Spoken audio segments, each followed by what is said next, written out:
Welcome to ABA On Call. Join myself, Rick Kubina. This is the maturing of our science that can be done, and Doug Kostewicz. It is so powerful to be able to convey numbers rather than the subjective nature of words. For thought-provoking conversation. Hey everybody, would you like to get a CEU for this episode? Listen closely for the announcement of 3 secret words delivered throughout the episode. Take note of those words and we will tell you where to go to get your CEU when the show is over.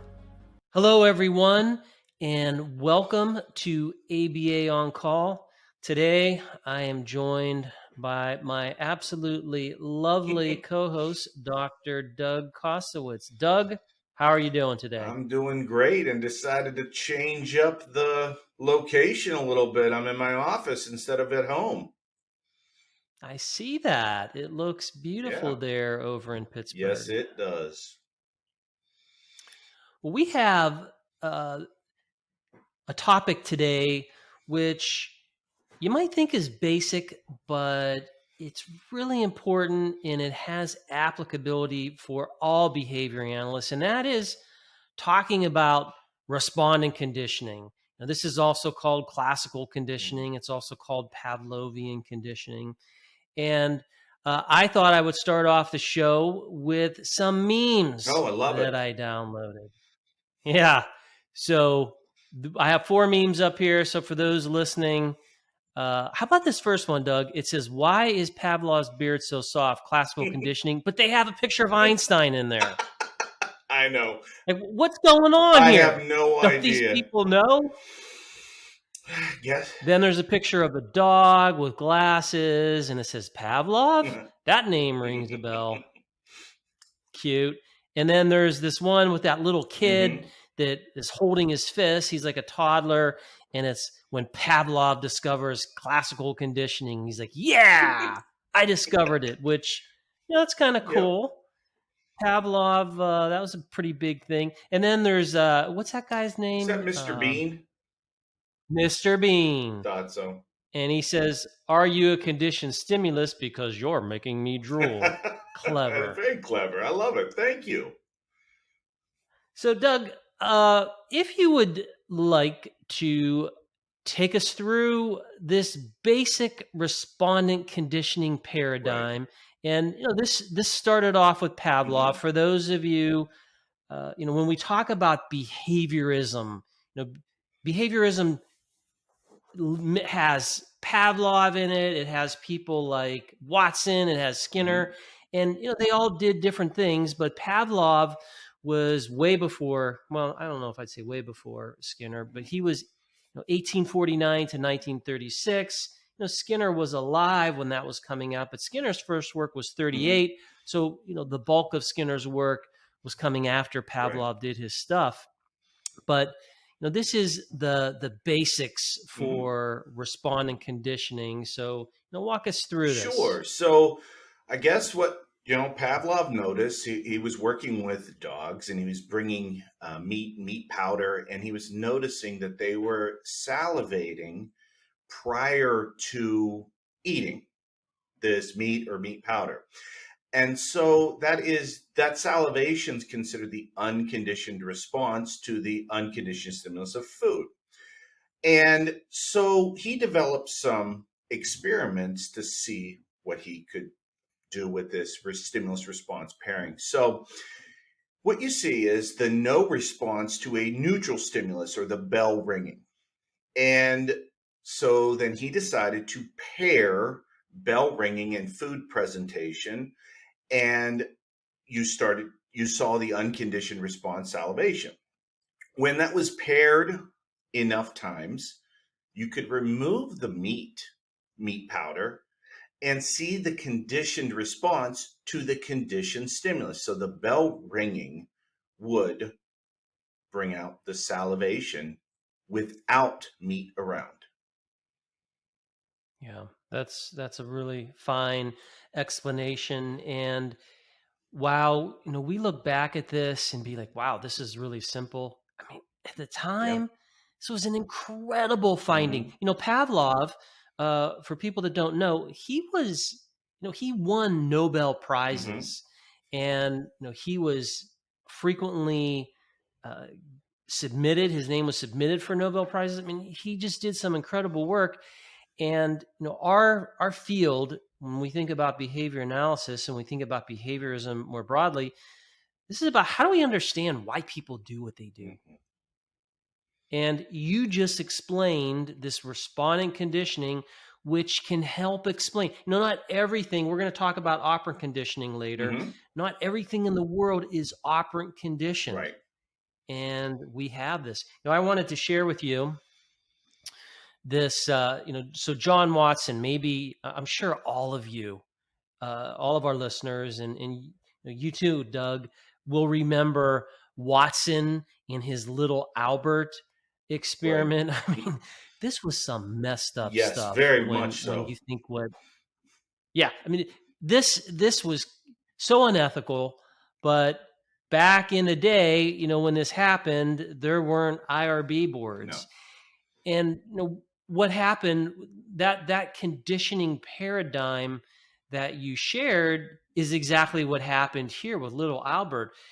uh, at first they presented little furry creatures to little Albert. In this picture to the left there's a dog, and the dog is like sniffing little Albert, and he's just looking at the dog. They had rats, and they brought these furry creatures in. uh, Little Albert didn't have any problem. Then they would hit this bell. Like, I imagine it was like a gong, or something that was really frightening, and they would pair that with the presentation of uh, these animals, and then guess what happened? Little Albert developed what we would call now a phobia of these animals, and was very frightened when these animals, just like you described with the Pavlov. Hmm. And the really, I mean, this is effed up, Hmm. if I could use that I word. know. Just being in all honesty, you look at the right picture, there's this horrifying mask that Watson's using, and to the right is what's her name, Rayner. That was his collaborator, and they're like probably high fiving themselves, but they're like, "Oh wow, this worked! Look, now little Albert is frightened of me in this mask that is furry." I mean, Doug, this just shows you the power of responding conditioning. But of course, in this experiment, it's really Yeah, sad very that, much that they so. did it And in this this was way. the origins, trying to look at mistakenly believing that everything is that stimulus response paradigm, where which, well, again, we'll talk about with Skinner adding the consequence aspect, but that stimulus response paradigm, and they were arguing sort of innate things and displaying such poor choices in how they were trying to show that they could get these things from external sources rather than the internal sources that sort of was dominating psychology at the time. So yeah, it's a horrible, horrible story. Everyone attributes so much of behavior analysis to this, where I mean, this is, a horrible example of, but important to learn that notion of respondent conditioning and understanding its role. Yeah, I think it's safe to say that Watson was not an opera Mm-mm. conditioner. No. Watson was Mm-mm. before Skinner's Right. time, and Watson did make many contributions. This one wasn't one of the stellar ones. We look back in any science, and we can see people that have done things that were incredibly unethical, but it's out there. It's we have knowledge, and now we understand that humans can operate, and this explains different kinds of behavior. And of course, if you understand this, people can use this in different ways. And not to produce little Alberts. Exactly. I remember there was this article I read, and it was a follow up of Little Albert, And someone actually followed up with him years later, and I don't remember. Now that I'm saying this, I don't actually remember what they found with him, but the general gist of the article was, like, I don't remember specifics, but he wasn't doing very well later in life. And again, with this article is like a historical perspective. Was that due? I think the author was like, hey, he was so messed up from this stuff that it followed him through life. Maybe that's true, maybe that's not, but certainly respondent conditioning is a powerful way to change behavior, and it explains a lot. And we need to understand this for our field. If you're going to be a behavior analyst, you need to understand this. Well, that brings us to our first word, and that first word is Albert. Moving on to the second part of today's discussion, the question raised on how we're actually using respondent condition, because sometimes you read about it and you say, oh, it was just salivation and meat powder and it was something fun, and oh, let's go on with the other stuff. Well, how is it actually being used now? Yeah, that's a good question, Doug. Watson, Watson went into advertising, so he knew a lot of the psychology of the day, and he's like, hey, how do we use this with advertising? And for years, people in advertising have been using respondent conditioning, and so the perfect example would be beer commercials. On the screen, for those of you who are listening, what I'm showing are Bud Light and Budweiser, and if you've ever seen a commercial, 90% of the time you can imagine what's on it. It is an attractive woman, and on the Bud Light, there's an attractive woman on the left, and then on the right, there are three women in bikinis. Mm-hmm. And where is the respondent conditioning here? What you are doing is you're looking at, when you see a picture of someone that is attractive, and if you're targeting men for beer, then you're looking at that association. And that association you're trying to make is, okay, there is this desire, and you pair that desire with this product, and then what would happen is you have this conditioned response, so that when you see the product, it's associated with these other things, which could increase behavior. And so, and I'll add a little bit to that. It's also the repetition of the same commercial. Thus, why you will see the same commercial or same billboard over and over and over again is the same process by which you get these pairings, and then it becomes more firmly established and harder to get rid of. So it starts with that pairing, but it's the repetition. You see it in print media, you see it online, you see it as you're going through it. I'm not just talking about Bud commercials, but all of these types of pairings. It's just repetition over and over and over again.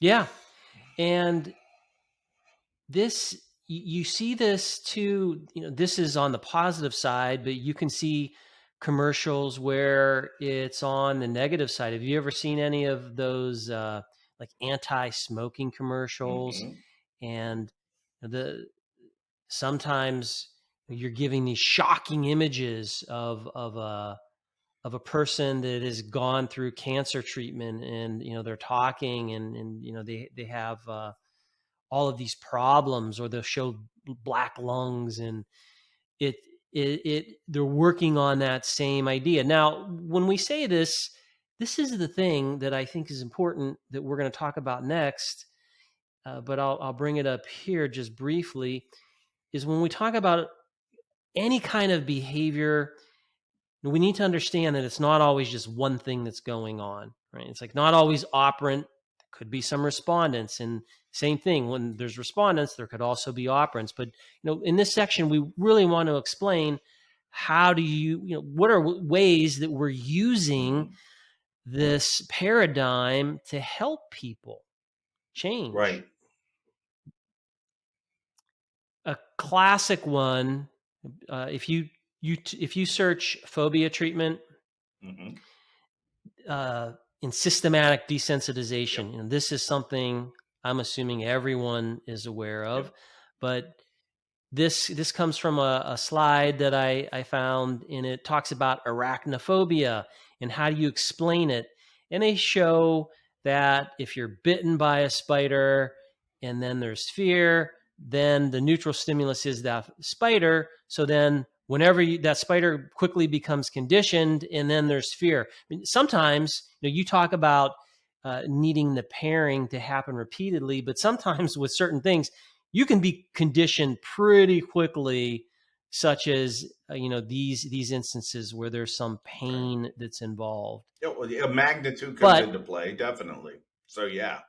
yes, if we know that this is how it's established, well, guess what we can do? We can unestablish it with systematic desensitization. Hmm.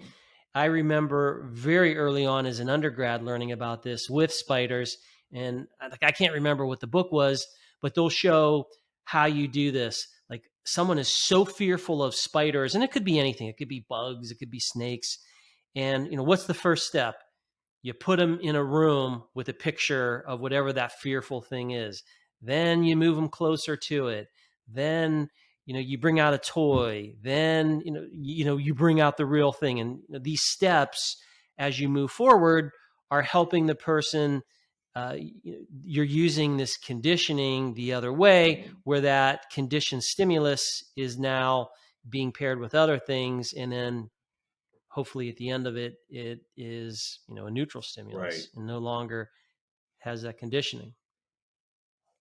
And you can do that with any of those fears. And I've heard of things like fear of air travel. You're going, go to the airport, then you walk to the gate, then you get on. You take those steps, and it can be worded as you're combating that fear, but really you're just changing the value of these stimuli, and you're, like you said, you're making it a neutral stimulus, whereas before it was a conditioned stimulus for problematic behavior, or in this case, fear.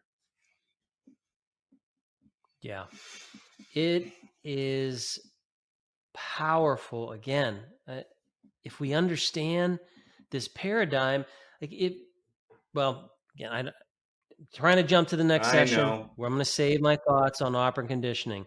Let me give another example.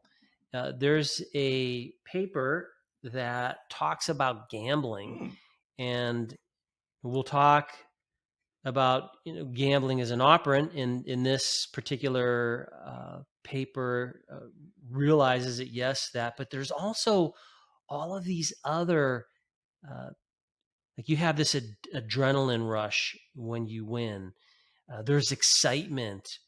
There could be these, when this happens, when you're gambling, that it's not just operant, that yes, operant is part of it, but when you also have this respondent conditioning paradigm going on, think about that. We like to do things that are pleasing. hmm. And hey, I've been known to throw the dice at a craps table with some people Yep. that are present on this podcast, And and it feels pretty damn good it when you win. does. It's kind of funny, uh, uh, you know, when perhaps certain people in this conversation were together, and they were basically informed that when you've won at this one particular machine, you probably are going back to that machine a lot of times, because both the opera inside, but there are definitely some fun outcomes that feel just in the presence of that stimulus. So yeah, I'm sure. I mean, I wouldn't know that much about it, but No, no, no, not at not at all. all. It's something that's overlooked. I think we just go straight to what will be our last section when we talk about operant condition. We just traditionally go there too fast sometimes, and it might make sense to be thinking more about what are some of these respondent things that are so powerful, um, that are setting the stage that maybe it can help with treatment. Yeah. We could go on in this section and talk about many other ways that classical conditioning, that there have been experiments. There's experiments out there with social anxiety. Hmm. There are experiments out there with substance abuse. There's all of these instances where if you understand the mechanism of respondent conditioning, you can help provide treatment, to provide interventions that can help people. Yep. Well, that brings us to our second word, and that second word is reflex.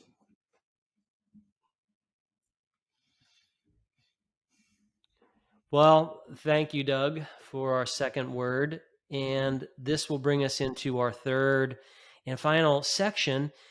And that's just having a discussion around how is this different from operant conditioning?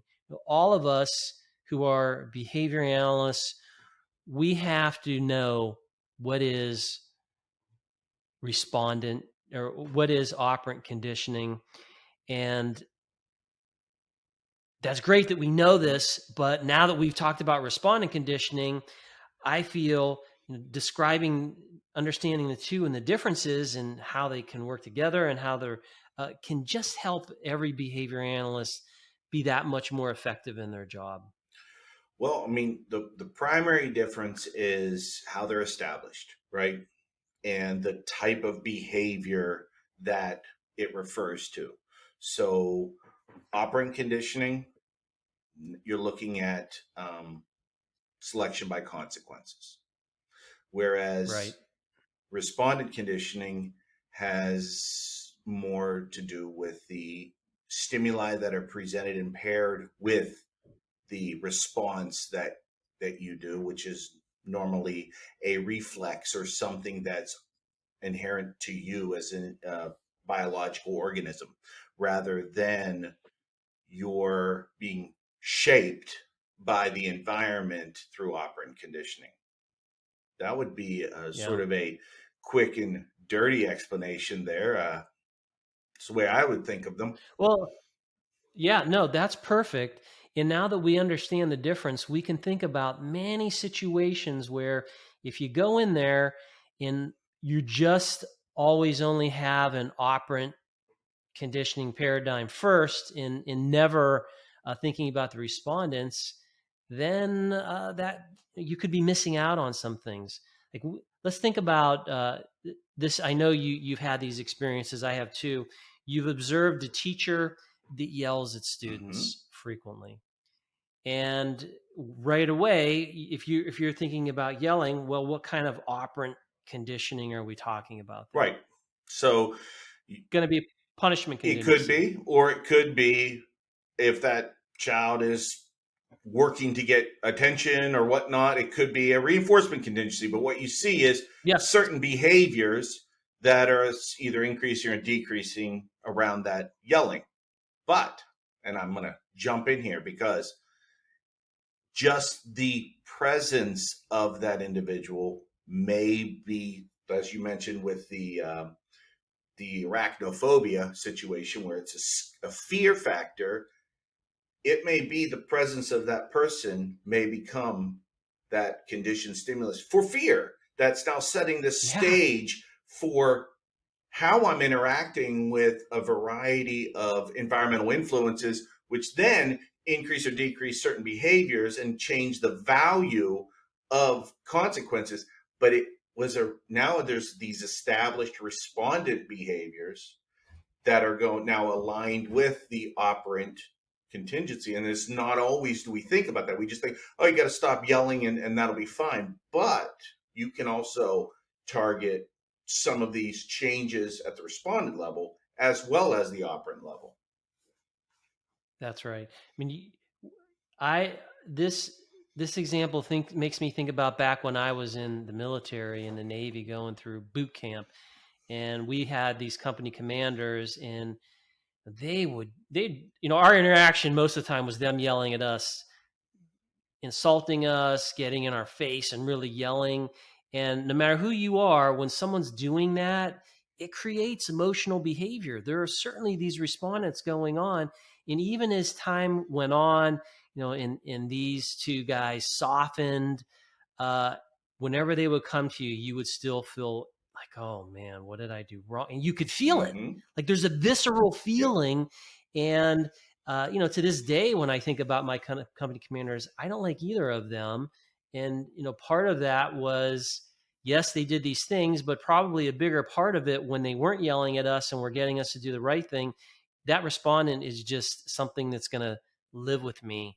And that's just something that we need to be aware of. So if we see something like that, and we're talking about teachers, but there's many kinds of like, I know you, Doug, in your past, you worked with parents, and you worked Yeah. in, you can imagine some of the issues there that we really need to pay attention Yeah. to. So if you look, I used to work in foster care and reunifying kids with their parents who the kids were abused, and that was they went through whatever process the state at the time had, and that child was returning home. There's a lot of respondent things there, as well as teaching that parent to interact differently and then whatever plan you have. So yeah, there was a lot of very bad situations that everyone had to recognize was going on. Yeah. So, thinking about where, like our audience members and everyone who's listening to us, if you're doing behavior analysis, it's important to understand operants. Operants happen all the time, but yet also think Yeah. about these responding conditioning, and how could you address them in a plan, because I think that would lead to some very fulfilling behavior change. And you don't necessarily have to do it all the Mhm. time, but it is something that you need to have, and you need to make sure that you're not confusing the two. Sometimes, like in the gambling example that we were talking about before, yes, respondents can happen, but how are you going to treat someone that has a gambling addiction? You don't want to mix up. Maybe you do both. Maybe you do one or the other. You just have to understand what you're working with there, and that could lead towards different different interventions. Yeah, I think the big takeaway here is it gives it opens up our eyes as we're looking at situation as to a variety of ways to help make things. We have wonderful techniques. We have very positive techniques, and I think it just adds one more level of analysis that sometimes is forgotten, sometimes is just not clearly our focus at the time, but definitely not something we should ignore. So, yeah. Yeah, the we cover this in our Hmm. textbooks, and we understand it, but I don't know how popular it is. And does everyone, or is everyone aware, like the systematic desensitization, knowing how to do that can be very valuable for you. So if you don't know what that is, understanding it. The other day I was talking to a fellow behavior analyst that was sharing a story about a young man who's just incredibly fearful of going in elevators. And right away, my mind instantly went to systematic desensitization. Like I was thinking, like, hey, this is a way that quickly, maybe not so quickly, but at least this would be a very viable method for if someone is fearful of Yeah. something like that, give systematic desensitization a try. Yeah. And it also, so going back to the teacher example, we come in as consultants or people that are trying to help that teacher. Let's say they're yelling. Our instincts are immediately to go, okay, well, let's make it more reinforcing for them to do certain things. But really, what you're doing, if you're trying to get them to maybe use some jackpot, some antecedent interventions, if you're using non-contingent reinforcement, if you're doing some other things there, kind of what's going on is you're starting to recalibrate that stimulus from a linking to fear to becoming either neutral or becoming linked to some positive, some less fearful, some, I don't, liking or enjoying. And then you end up making that positive, the praise, more valuable. So yeah, just taking someone who's been paired with so many negative things, just telling them to be nice, doesn't work right off the bat, because that child sees no value in, I'm already fearful, and now you're, like you said, the drill sergeant comes over, even in a nice moment of like, Rick, you did great. And it's like, no, I'm still terrified. That there was no value in that. So we do some of these things. Now you're being more, like you said, that's the word I'm looking for. Comprehensive. Yeah, comprehensive in our explanation and systematic in our use. Yeah. And as a behavior analyst, if you're collecting data, you're doing your assessments, we're not, certainly don't want to suggest that when you do interventions, you have clues and you do your assessments and you figure out what's going on. But this is something to also consider. I think that's the big takeaway message for today. All right. So our third word, you ready? I'm ready. All right, Lay it's it on me. operant. That is a good third word. Doug, this was, as usual, an interesting conversation, and I always love digging in to just the many different aspects of behavior and behavior change. We have such a vibrant science, and I love the times that we live in. Mm-hmm. We keep learning more and more about behavior, and this was a fun topic. And all of you who are listening, we continue to appreciate your, for those of you who like our podcast on different media places, wherever you consume us, whether it's Apple Podcasts or wherever. I think I get, when I look at that count and I see it's rising, there's a little Respondent going on there, Doug. I feel a little happy inside. So there we have it. Sounds awesome. Thank you all for joining us on ABA On Call, and we will see you the next time. Thanks for watching this episode of ABA On Call. To get your CEU, follow the link and instructions below the video. You can enjoy the program again there, or you can go straight to the attendance verification quiz. Just enter the secret words and pay the CEU fee to generate your certificate.